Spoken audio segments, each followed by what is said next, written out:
Я начала выступать с 6 лет, и это Мин мне 6 очень яшьтан чыгыш нравится. ясыйм. Мы уже Миңа бу это бик ошый. три Ә без года Ольга белән выступаем 3 ел сольно чыгыш вместе, ясыйбыз. если Һәр что, чыгыш вместе. күп тәэсирләр калдыра. Очень Шулай да даже сәхнәгә чыкканда барыбер дулкынландыра. Без хорошо куркуны җиңә алдык получается. һәм Нужно Созвездие все фестивалендә страхи побороть, яхшы чыгыш и благодаря ясадык. этому мы всегда выигрываем. Балалар конференция студиясының урта төркемендә шөгыльләнүчеләр өчен Созвездие йолдызлык фестиваленә бару тәүге тәҗрибә түгел. Моңа кадәр дә яшь артистлар әлеге мәртәбәле конкурста үзләрен сынап караган булган. 2013 елда Уникста чыгыш ясап, махсус призга лаек булсалар, 1 ел алданрак республика дәрәҗәсендә 2нче урын яулый алганнар. Быел алар фестивальнең зона этабында 3нче урынга лаек булды. Конференц номинациясының кече төркемендә чыгыш ясаган балалар да Аксубайдан 3нче дәрәҗә диплом белән кайтты. Когда мы поехали на созвездие, мы старались хорошо... Без йолдызлык Созвездие фестивалендә яхшы чыгыш ясадык, 3нче урын алдык. Ә мин бер дә курыкмадым, чөнки янымда дусларым бар иде.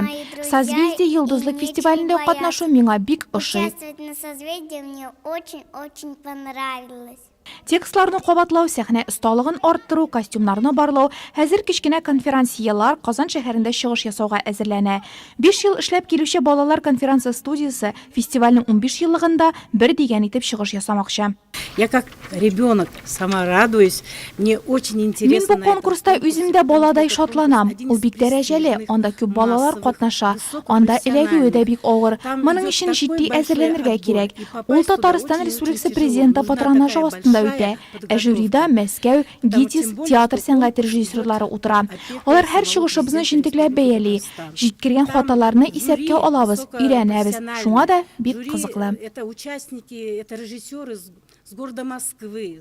Созвездие йолдызлык фестивалендә катнашкан Нурлатның яшь сандугачлары да сынатмады. Шуларның берсе вокал соло номинациясында 2нче урынны яулап, Казанга чакыру алган балалар сәнгать мәктәбе укучысы Дмитрий Николаев. Әйтергә кирәк, быел фестиваль бөек җиңүнең 70 еллыгына багышлана. Шуңа да зона этабында әлеге тематика алгы планга куелды. На созвездии я исполнял песню «Ехал я». Фестивальдә мин Берлиннан кайттым җырын башкардым. Сугыш турында җырларны башкарырга яратам, чөнки бабаларыбызның әтиләре сугышта катнашкан. Без алар белән горурланабыз.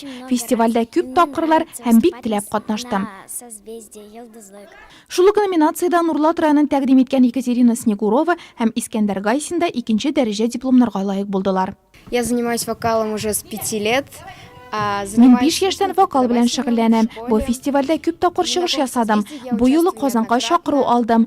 Бик мавыктыргыч конкурс дип саныйм. Үзеңнең осталыгыңны күрсәтергә ярдәм итә ул. Я считаю, что это очень интересный конкурс. 13 апрельдән 17-сенә кадәр Казанда республика фестиваленең суперфиналы узачак. Анда лаеклы чыгыш ясар өчен зона этабы җиңүчеләре тырышып әзерләнә. Бер туктаусыз репетицияләр үткәрә, кабатлый, яңа образлар эзли, фантазияне эшкә җигә. Йолдыз булу җиңел түгел шул. Мало того, что мы на зональном уровне прошли 2 тура. Без зона этабында 2 турда чыгыш ясадык. Хәзер Казанда да 2 сайлап алу туры үтәчәкбез.